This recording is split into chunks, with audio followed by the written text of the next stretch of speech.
Good afternoon, YouTube, and welcome to Fantasy Forecast for Tuesday, January 10th, 2017. We have a much better slate. Nice 8-9 gamer, something nice, meaty. Better than a 3-game slate where you start out your entire slate with hearing that a player in the very first game actually is called out and won't be playing in the game after the game starts.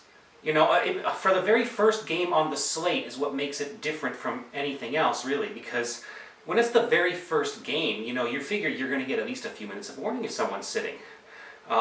Apparently, Jennings got told 40 minutes before the game started he'd be starting. They still didn't know where Rose was at the time, so I find that interesting as a DFS player. At least get it right, beat writers. So, someone could have mentioned that, Derrick Rose wasn't even in the building taking, during practice, shoot-ups, anything. Somebody should have noticed that. Moving on, these things happen in DFS. Score was fine because we avoided the Rose apocalypse here at the forecast.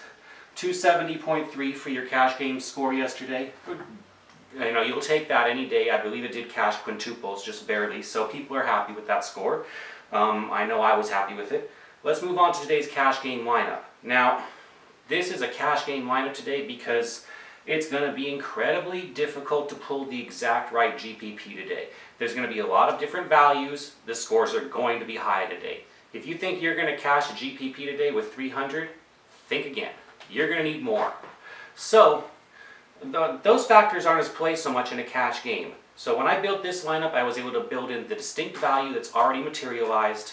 I've already factored in for Mirotic being out, and that just happened a few minutes ago, and we're less than an hour before lock. And so I'm not going to really go through the positions so much as just to highlight there's a couple other plays in them. I'm taking John Wall and Jariah Grant at the point guard positions today. I would be looking at Dennis Schroeder, obviously playing the Nets is just going to be a good selection right in the middle there. Because, hey, if you need something in the middle and you target the Nets against it, that should be solid today for his normal floor of 35 points. You just want to escape out in the middle, there you go. Maybe you don't like Grant today. You don't think because, even though he's going to get a ton of run. Here I think that he goes above 5 times value, so I'm happy with that. Harden, well, what do you say? If you can spend up for Harden and think it's against Charlotte, why not? Lamb, everyone should be on this today. It should be in everyone's lineup today. He could potentially bomb, but with ownership probably going to be above 60%. And, this is just on Batum being out. He's going to get a ton of runs, so it's basically just a price mismatch opportunity. A guy who gets starters minutes that isn't priced at 5,800 or something. So, Lamb. Leonard, 8,300. Yes, please. I will take some with Aldridge out. The usage goes up. And now he's going to have less of a chance that it blows out and more of a chance of seeing a 36-minute run. I like that today. Solid for 5 times floor, plus a little upside, I think. Oubre only needs 18 points against the JV team that is Chicago today. Yes, no problem. Because he'll probably get a little extra run since he's from the bench. And so if the guy gets 25 minutes and he's solid and it's against the Chicago Scrubs anyways, well, I think you're going to easily see 20 points. Millsap. No one's happy to play Millsap, but hey, it's against the Nets, so he's solid for his 40.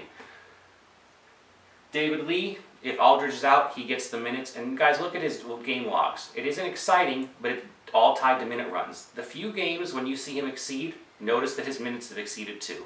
Today's a day his minutes exceed, so we play David Lee. And at your center today, Dwight Howard. I think there are a couple other ways you can go there. You can look at Boogie, but you got other mid-range guys, Gortat in the middle there. You can go cheaper if you want, but there's a lot of different stuff you can look at in all these different positions. But when I built today, I turned into more of a, well, there's value here, there's value here, there's value here, there's value here. So, well, where do I spend up the rest of it? Turns into a real stars and scrubs lineup across the positions. But those tend to do fairly well in cash games on FanDuel. I'm not trying to win GPPs with these lineups, gentlemen, ladies and gentlemen, really. I'm trying to win cash games, and I feel that's the bread and butter. I think that if you put 80, 90% of your entries on that every night, you're going to make a lot of money consistently over and over. The GPPs do pay, but you need lineups that are different from what I'm giving out to more than 1,000 people a day. Okay, that's going to do it for Fantasy Forecast for today. It's a short episode because I need to get it uploaded quickly to you guys. Thank you so much for watching Fantasy Forecast and spending a few minutes of your day with me. I hope you guys won some money yesterday on yesterday's lineup. Give me a big thumbs up if you did. Another thumbs up if you liked today's lineup. I'd appreciate that. Thank you guys so much for watching Fantasy Forecast once again.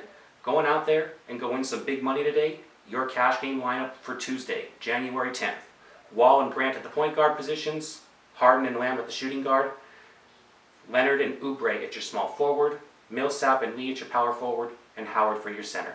Going out there and go win some big money today.